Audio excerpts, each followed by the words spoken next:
Hello YouTubers, sup, my name is Reeve for the TheYugiohCouncil. Hopefully you enjoyed that little change in the intro. I just kind of wanted to flex it a little bit, just to make it feel a little more special.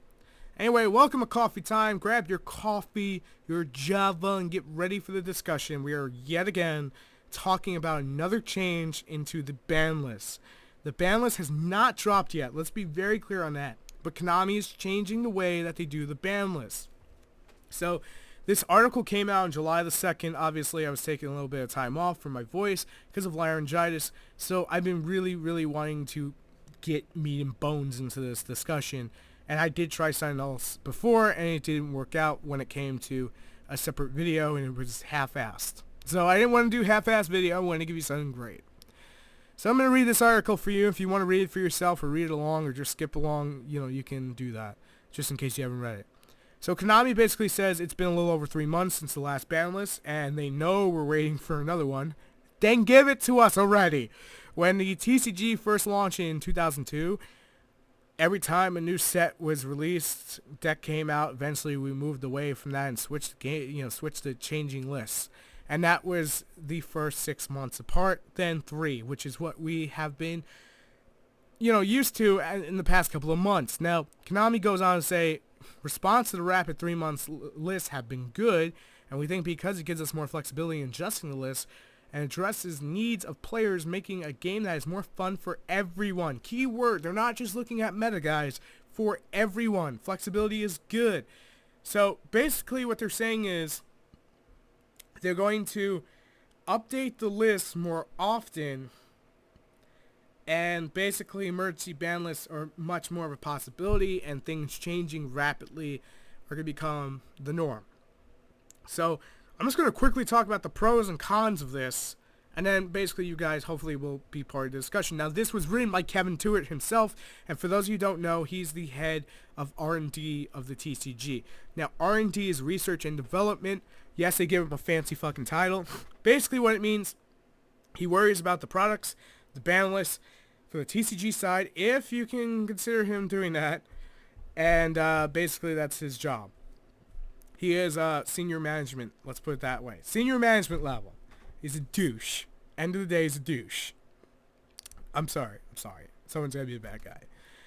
So instead of basically Konami going, this list will end on X dates, they want to flex your muscles and go, hey, guess what we want to do? We want to hit this here to keep the game a little more interesting than it's been.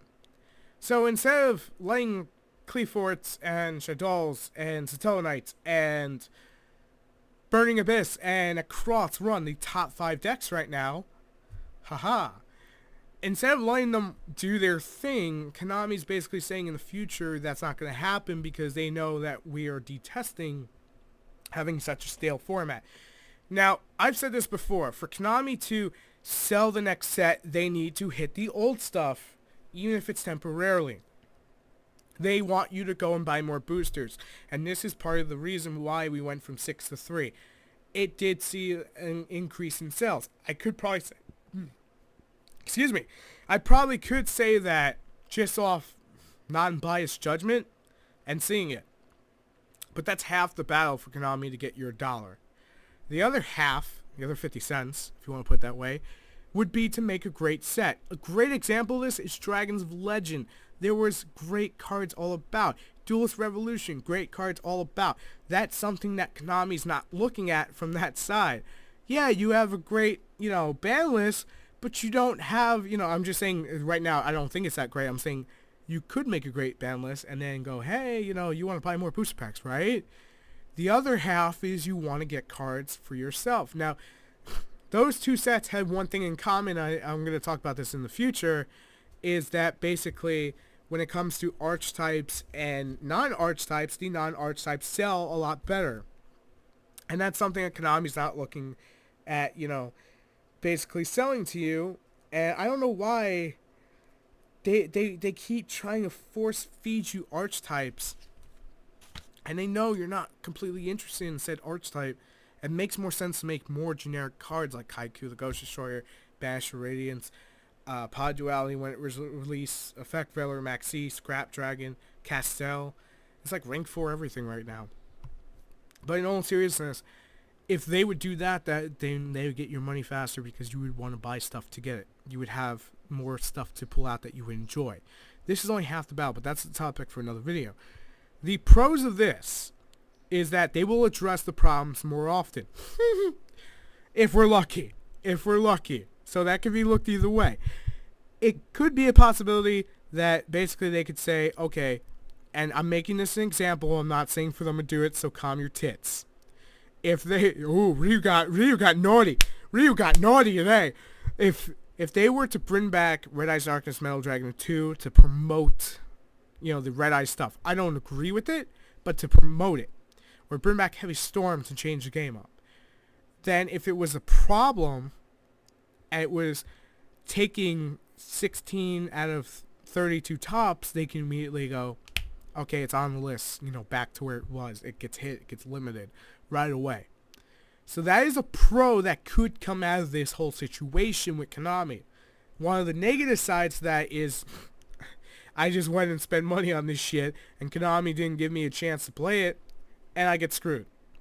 Same time, you're going to have to be very, very careful if you're at a locals and you're making a trade and some guy says, hey, they just snapped their fingers and put something on the list. If that became normal, they put something on the list, you would have to go and check it. And I know in this day and age, most people have smartphones, but not everyone does. So be very, very careful and very knowledgeable about what's going to change. This also will rapidly change cards that see play, like Mind Crush. In one situation, that would be really good and bad against certain other decks. Those certain other decks could rise to the top tables because Konami could snap their fingers to the freaking Wizard of Oz shit, and then boop, it's on the list, and then now that goes up in play, and that goes down in play. It's something that we're probably going to see if Konami chooses to flex their muscles in the way that they're talking about. Now, at the same time, this could be looked at as negative because they wouldn't have to change shit. They could leave it. Leave it all alone. Just till August. Sell you the Megatins. After the Megatins have sold every Megatin, you want Cleaforts, you want Shaddolls, you want Necrots, Megatins. Buy Megatins. It's simple. Aliens. Buy aliens. Whatever it is. Then they can turn around and go, snap of the fingers, everything's limited, and you just went out and did what you wanted to them. Now that's bad business because then the consumer will not want to return to buy your product again. So Konami, I know you're not watching this video because just like everyone has asked you and petitioned for a new Silent Hills game and you turned away like that little bitch who doesn't want to, you know what, I'm making a bad example there. That little bitch in the corner who basically wants to say fucking you and not give two shits about your opinion. You're that person right now, Konami. So at the same time, this is a company that can go either way. Now, you can argue that Konami Yu-Gi-Oh! Is different than Konami Gaming, if you want to phrase it that way. But if I'm ahead of a business, like with the network, and I tell you one thing and then do something else, it's bad for business in general. I don't want to half-ass something. I want to give you something that you're going to enjoy. I don't want to basically put all my efforts into something for quick dough, and then you're going to go, hey, here's my money. I just take my money and then just give me product. And then basically I turn around and slap you in the face for buying it. It's bad for business. And that could be bad on Konami's side for this ban list. It could be good or bad for us as players, and I honestly don't know how to feel about it because I really tend to stay away from meta. At the same time, Konami could bring back something like Trishulia of the Ice Barrier Dragon for 2 weeks, put it in the Megatins and say, hey, it's back, and you like that Synchron deck, right? Buy the Megatins. One out of 4 Megatins has a Trishulia, and then like it has Trishulia, and you go and you get it, and then 2 weeks later they would hit it. That's what I'm talking about. Now, maybe I'm looking too much negative. Let's switch up the table and look at positives from here. Game state can change overnight now. It can go from a negative situation where we don't enjoy the game to a situation that everyone enjoys the game. Or, I guess more apparently, 85% of the consumers enjoy the game and 15 kind of don't, over, 65 not enjoying and, 35 enjoying it. just to give you an idea there. Now, one of the things that we could see from here is that they could basically flip the table. And I honestly look at this as a, maybe on the grass is on, greener on the other side of the fence guy, but they could pretty much give us the OCG, everything, and just say, here you go. We're going to do this for Worlds. Everyone plays it for 2 weeks and then switch it back. I think it would keep interest in this game because you wouldn't be able to stay on your feet. But at the same time, that could be an issue because of the fact of products coming out. Now, it's no secret, and if you're just hearing this for the first time, I actually have legitimate proof, if you would like it, that Konami does not print their own cards. They, use a manufacturer to do it for them. So they have to say, okay, this is in this deck, this is in the set, and then you're going to print it and put it in the 40 card deck or the tins, whatever it was. And the reason a lot of people found this out was when X-Saber Dark Soul was in a tin. So that would be like 08. No, it wasn't 08, were you? It had to be like 2010, 2011. I'm making myself feel old now. I make myself feel old various times. But anyway, around that time is when pretty much they said, okay, we need you to print this, and then someone got it about 3 or 4 months in advance. So Konami has it done. They just don't bother with it. Now, as I said, this could be the shake-up the game needs, and that could be a positive thing. I think everyone here, regardless how you view the ban list, and regardless how you want to change it, would want some kind of change and a shake-up to the game to keep it more exciting so more players would come in and play the game, and then more money's made for Konami, so everyone wins, right? Another example of this, and excuse the nose, I'm kind of clogged right now.